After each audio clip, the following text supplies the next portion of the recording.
The issue is here. These Balalo have come to occupy land and displace people. There is a program, a deliberate program to make them settle. They are aided by power. The army is for Uganda. And you are presenting it to us that this army is yours, the commanders are yours. Okay, we agree. Because of the nepotism in the army, those who have been promoted are largely Balalo people or Banyankole. But we don't dismiss the fact that we have also people in the army. Isn't your argument a contradiction when you say Balalo are non-Ugandan, but you're saying these same people have army officers who are supporting them? Kagame is not a Ugandan, but he was an army officer here.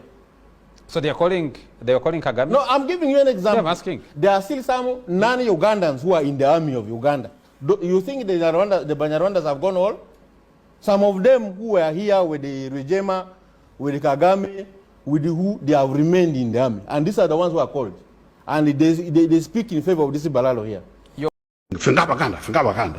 We shall crush those enemies as we have done in the past. What else can we do if you have got a government which has closed off all other channels of peaceful change? What else could we do except to surrender, to resign ourselves to slavery? And we couldn't do that as long as the people were willing. Because this is their own war. The people are actually the ones who urged us on to fight. If we do not have this support, we would never have started such a war. So it is to the people's benefit themselves. And the fact that they have been able to bear this suffering as you have seen is a testimony to the fact that this is their own war. Few moments later. We shall crush those enemies as we have done in the past. That I'm your servant. I'm not your servant.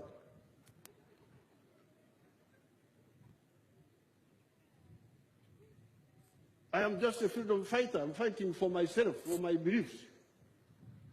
That's how I come in. I'm not.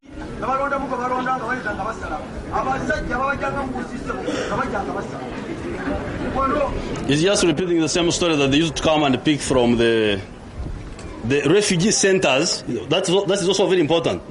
He's saying that they were picking people from the refugee centers, which were being looked after by the Red Cross. You know, the refugee encampments. There is one down there. So they used to come and pick, according to that old man there, that they used to come and pick girls, men from the encampments of the refugees, which were being looked after by the International Committee of the Red Cross and other aid agencies. For the people of Kiboga, I wish to thank you very much. If I am rich, it is because I worked for everything myself. I feel very proud. That's why I don't care about anybody. Sinaguneguya kubanga tewaliwo eyali anyambyeko nze ng'omuntu.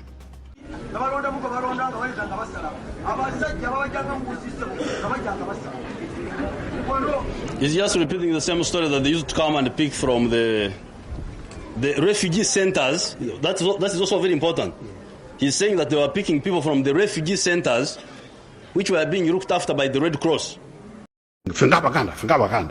We shall crush those enemies as we have done in the past.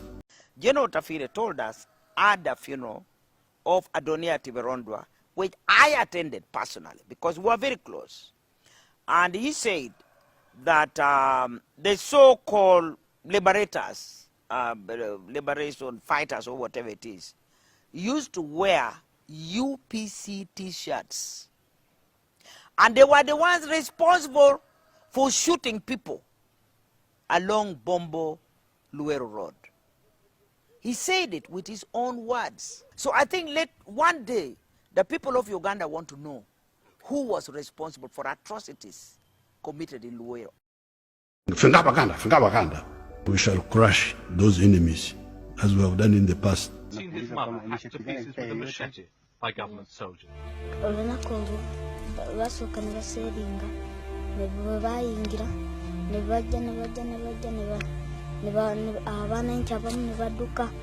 Nebakwata mama wange nebamutta nente nebazitwala ne sente nebazitwala ono waba mulalo gwe baali basise mulalo waffe Omulaalo waffe bwe yajja n'agamba maama wamwe bamusonyiwa ne bagamba gweddayo. Omulaalo n'ajja n'atulagirira maama waffe gy'afiiridde ne tujja ne tumuziika ne taata. And there are a number of army deserters who claim to have been sickened by what they were ordered to do while they were serving in the army. We went on operation in Arua district, whereby an operation commander ordered the soldiers, the troops, to kill, smash everything they find in the operation area.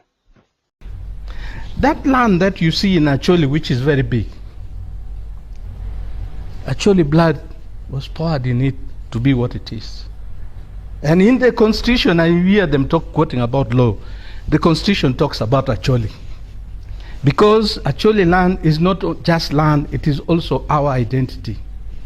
When you trample on it because you have money and you insult some of us, we will not keep quiet.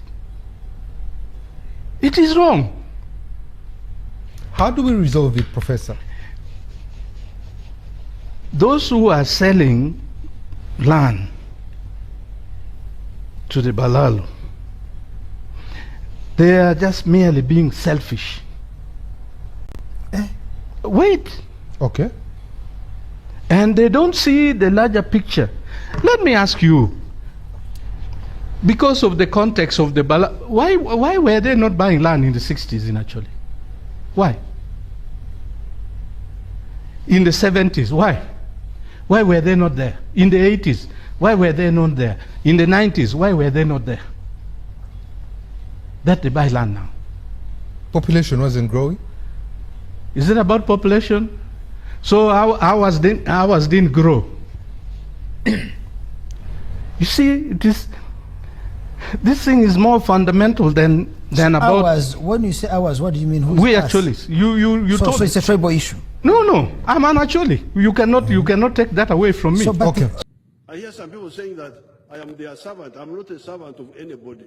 I am a freedom fighter. That's what I do. I don't do it because that I'm your servant. I'm not your servant.